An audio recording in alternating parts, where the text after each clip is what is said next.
de base, que es que en esta provincia las encuestas dijeron en la elección anterior de que iba a haber balotaje y no hubo balotaje, y también dijeron algunas encuestas, sobre todo de las que lee el gobierno, de que el gobierno provincial iba a obtener un apoyo mayoritario de 10 diputados, básicamente, en las últimas elecciones, casi rozando un 50%. Eso no pasó. Es decir, me da la sensación de que hay una suerte de confusión que está acrecentada a partir de lo que el gobierno intenta generar en la sociedad, sobre todo por una idea de que Milei en la provincia del Chaco va a ser una buena elección con todo lo que está pasando en la provincia. Entonces, a priori lo que diría es desestimo cualquier tipo de encuesta, al menos hasta el momento. Sí entiendo que hay un contexto para mí de polarización muy fuerte entre la Libertad Avanza y obviamente Esdero, que es un aliado de la Libertad Avanza, y el peronismo, con sus matices, con sus diferentes visiones, a la hora de enfrentar este modelo. Me parece que hay una polarización y que no hay lugar para tercera fuerza si es que eso se intenta instalar. En la provincia del Chaco, la última elección marcó de manera muy clara de que el peronismo por un lado y el gobierno por otro hicieron una elección promedio respecto a lo que se esperaba. Yo creo que se podía ajustar algunas cuestiones, pero no iba a cambiar demasiado el resultado, y me da la sensación de que el escenario que se viene económico y social va a generar para mí otro tipo de caracterización distinta a lo que fue mayo. Claro, eso es, a ver, el tema de las encuestas, que hubieron muchos desaciertos en las últimas encuestas, Sí. eso es indudable, donde ya también a nivel nacional, esto ocurrió también, de que uno ya empieza a decir, bueno, cómo fue la encuesta, cuál fue la población extendida en la encuesta y demás, y también, sin dudas, ¿no? El contexto económico actual, ahora en estos momentos, es muy distinto a ver, esto va mutando constantemente, hasta hace 2 semanas atrás, si me animo a decir. Sí, el mismo gobierno envió algunos emisarios a los medios de comunicación para explicar la fragilidad del modelo económico de Leandro Esdero a partir de una serie de decisiones que tomó la nación. Chaco es una provincia copadependiente, es una provincia que necesita de los aportes federales, y cuando el Estado Nacional retira apoyo económico a la provincia del Chaco, las dificultades se ven. Entonces me parece que hay una cuestión de fondo, que es que el escenario de mayo al escenario de octubre son escenarios distintos. La verdad es que los reclamos sociales, incluso diría yo de orden hasta laborales, digo, trabajadores que están saliendo a manifestarse, que están empezando a plantear en sus mismos puestos que esto no se banca más, de que no puede seguir congeladas las paritarias, perdón, que las tarifas están afectando muy fuerte al salario. Digo, hay situaciones que a mi entender comienzan de alguna manera a mostrar otra cara, distinta a lo que fue quizás esta primavera que tuvo Esdero a principio de año. Hoy la situación es distinta, y lo que a mi entender empieza a marcarse de manera muy sostenida es que el desempleo, ¿sí?, o la falta de oportunidades de trabajo es una suerte de escenario que llegó para quedarse. Sí, era una situación que en algún momento uno la podía ver, quizás digamos al principio del gobierno de Milei Esdero, después esta situación quizás digamos producto de que algunas familias o por qué no empresas sacaron algo de plata que tenían guardada, quizás esto se disimuló. La realidad es que hoy llegó para quedarse. El desempleo, la falta de oportunidades de trabajo es una de las situaciones principales que viven las familias chaqueñas, y por lo tanto esto se va a ver en las urnas. Lo cierto, Rodrigo, es que, a ver, el peronismo tiene una necesidad importante, una necesidad de llamar a la unidad, algo que Sí, justamente en estos momentos está muy complejo, no solamente en el Chaco, sino que sí, también en el ámbito nacional. Pero nos quedamos en el Chaco primero, si te parece. ¿Qué está sí. pasando? Mira, para mí no sé si es complejo. Yo creo que hay intereses de por medio Sí. y que estamos todavía a tiempo de poder orquestar, poder armonizar intereses, y por qué no establecer una visión única. La realidad es que algunos intentan avanzar en la discusión del 2027 en el 2025, y por lo tanto muchos de los que están pidiendo pista no es tanto por ser candidatos en el año 2025, sino para quedar posicionados a la elección del 2027. Hay que ver qué pasa con eso.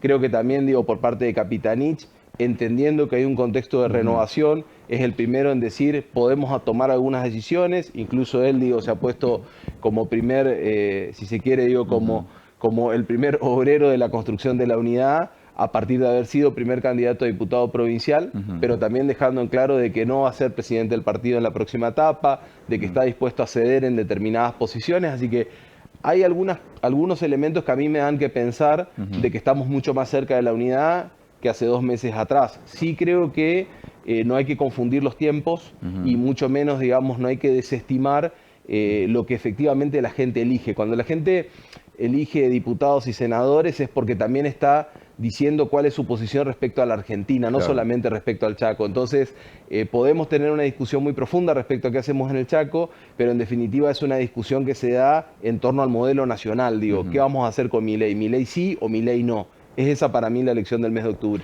Ahora, hablabas de los tiempos, ¿no? Pero los tiempos son cortos de acá a octubre.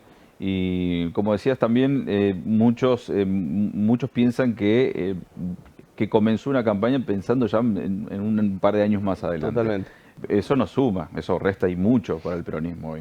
Para mí lo que hace es distorsionar, si se quiere, digamos, el método. Hay que poder discutir un método y tratar de respetarlo ese método. Me da la sensación de que el peronismo va a discutir de acá a diciembre al menos 4 grandes cuestiones. Sí. Además de la presidencia del partido, seguramente la conducción del bloque o el interbloque en la legislatura, seguramente también una reorganización del foro de intendentes, las listas nacionales, que no es una cuestión menor, incluso digo las autoridades provinciales del justicialismo, pero también las autoridades en los 70 municipios. Es una discusión de muchas personas que hay que poder ordenar. Me da la sensación de que Coqui, producto de su experiencia, entiende muy bien qué es lo que hay que hacer, pero también me he tomado el tiempo de dialogar, no sé, digo, por poner ejemplos, ¿no? Sí. Con algunos intendentes, con algunos diputados, inclusive digo, con algunos dirigentes que no están en este momento en cargos o en funciones, y la verdad que uno ve que si bien tienen sus posiciones y sus intereses, no postergan la discusión que se viene. Digo, no es que dicen, no, en esta vamos separados y después vemos. Al contrario, creo que la elección de mayo nos va a permitir llegar mejor a la discusión de octubre, y creo que hemos aprendido en muy poco tiempo la lección de la historia de unirnos para poder ser fuertes, para poder enfrentar mejor el escenario. Lo hablaba con Coqui hace unos días. El radicalismo tardó 16 años en aprender la necesidad de poder establecer un método, competir, fortalecerse a partir de la competencia interna y después unirse para poder disputar poder.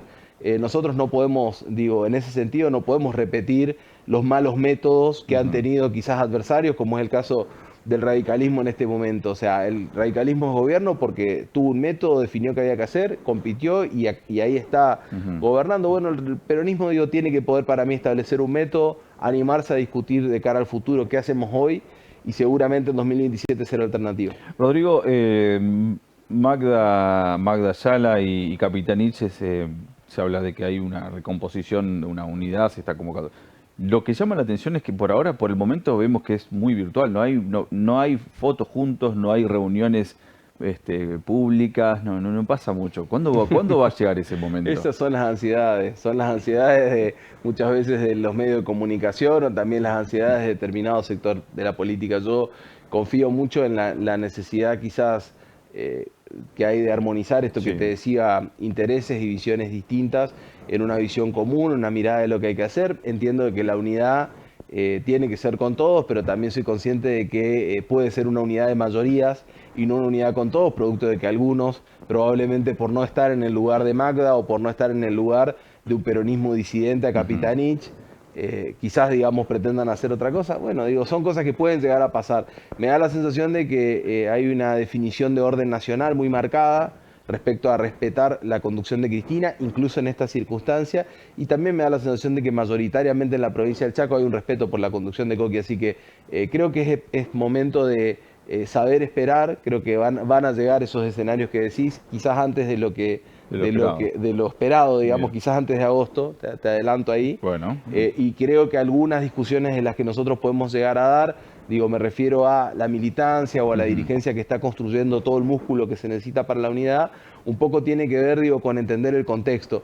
Por ahí hay, a mi entender, una mirada de cómo llegar al escenario de octubre. Bueno, yo creo que hay otras miradas. O sea, así como algunos dirigentes creen que la decisión para construir unidad es hacer conferencias y actos y estar permanentemente en la palestra de la discusión política, bueno, hay otros compañeros que entendemos que hay que estar en el territorio, muy cercano a la gente. Lo hicimos hace unos días acompañando a las familias de la discapacidad y a las personas con discapacidad. Lo estamos haciendo recorriendo mucho la provincia, visitando a los intendentes. Creo que hay maneras de llegar al mes de octubre y bueno, nosotros entendemos que lo mejor que podemos hacer es estar cerca de la gente y no tanto quizás en la palestra de la discusión dirigencial.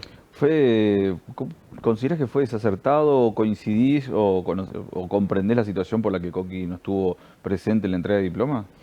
Lo comprendo porque sabía en qué estaba él, o sea, lo había hablado Sí. con él y me había comentado una situación de orden familiar por la cual tenía que estar en provincia de Buenos Aires. Él quería estar Ujú. retirando su diploma y de hecho que haya estado Guillermina también es una muestra concreta, digo, de que para Coqui era muy importante retirar el diploma. Ujú. A ver, dramatiza el gobierno provincial porque necesitan hablar de Coqui para dejar de hablar de los problemas principales que tiene el Chaco.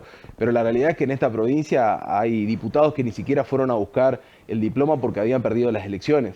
O sea, yo en 2021 fui candidato a diputado provincial y la verdad que eran muy poquitos los diputados del radicalismo que fueron en ese momento a retirar su diploma, enojados con la elección, enojados con la gente, etcétera, etcétera. Bueno, digo, fue un escenario para mí difícil el 2021, no te olvides que salíamos de la Ujú. pandemia, a mí me había tocado debatir en ese momento con Esdero, con el mismo Esdero, y la realidad es que a posterior de la elección ellos pensaban que producto de la pandemia y producto también de la calidad de sus candidatos iban a ganar la elección. Bueno, la situación fue distinta.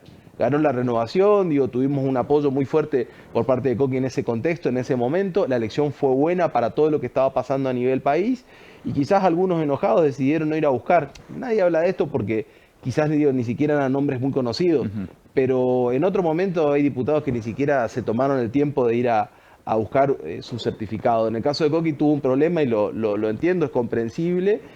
Sí me parece muy importante que haya ido Guillermina, digo, Ujú. que es una persona además de su confianza, es una persona que políticamente nos representa a muchos compañeros, creo que eso estuvo muy bien. Y me da la sensación de que es una discusión que se podría subsanar si no fuese Coqui, pero como es Coqui necesitan construir una editorial sobre el tema. Sin septiembre no hay octubre, lo dijo Cristina Fernández de Kirchner y con eso Sí. te llevo al ámbito nacional, Rodrigo. Me interesa saber cómo ves lo que está pasando en Buenos Aires. También hay diálogo, se está trabajando en conjunto para ir en un Sí. frente en conjunto. Sí, a ver, hemos avanzado muchísimo en la constitución de un frente. Ujú. Digo, esto de Fuerza Patria me parece que es una muestra concreta Ujú. de que no solamente unificamos la marca, sino también el método de elección de los candidatos, Ujú. una mirada de cómo se va a distribuir la fuerza en el territorio. Digo, hay un cónclave que para mí es fundamental entre Máximo, que es presidente del partido, el gobernador Kicillof y Sergio Massa, digo bueno, que fue nuestro último candidato a presidente y es el presidente del Frente Renovador. Así que producto de esto hay un escenario, a mi entender, Ujú. muy nacionalizado en Provincia de Buenos Aires que creo que nos puede dar fortaleza, sobre todo para ir a una discusión en mejores condiciones para el Ujú. mes de octubre. Nos hubiese encantado que Cristina sea candidata, te soy honesto, digamos, no puedo hablar de esto sin pensar en que Cristina tendría que haber sido candidata y producto de la Corte Suprema de Justicia de la Nación, corrupta, mafiosa, digo, que ha tomado una decisión de proscribirla, de intentar sacarla de la cancha, intentaron mejorar las condiciones para que el gobierno, sea como sea, gane la elección al menos por un voto. Bueno, producto de esta elección probablemente el gobierno se lleve una derrota muy fuerte, muy contundente. La situación económica y social es insostenible. Esto naturalmente tiene consecuencias políticas porque la ciudadanía se expresa y la democracia sirve para eso también. Creo que el gobierno tiene que poder, para mí, hacer una lectura rápida de qué tiene que hacer de acá, no Mm. solamente a octubre, sino de acá a los próximos años, porque esto se vuelve insostenible desde el punto de vista de los resultados, más allá de las elecciones, ¿no? Ujú. De los resultados de lo que va a hacer la Argentina para el mes de diciembre. A mí eso me preocupa muchísimo y ojalá que para nuestra provincia las consecuencias o los efectos sean los menores. Ojalá digo que pronto haya alguna solución para el INSEP, ojalá que para nuestra provincia haya una mirada distinta de qué hacemos con las rutas y qué hacemos con la obra pública, porque la verdad que está todo muy destrozado. Me preocupa mucho lo que sucede hacia adelante, así que no quiero entrar un poco digo, en eso de lo que vaya a suceder, pero me da la sensación de que el escenario se aceleró y que el gobierno tomó una decisión que yo pensé que la iba a tomar de cara a 2027 y no de cara a 2025. A mi entender hay algo que nos le está cerrando el gobierno y necesita tomar atajos. Así que bueno, veamos con eso qué sucede. Rodrigo, muchas gracias por estar aquí con nosotros.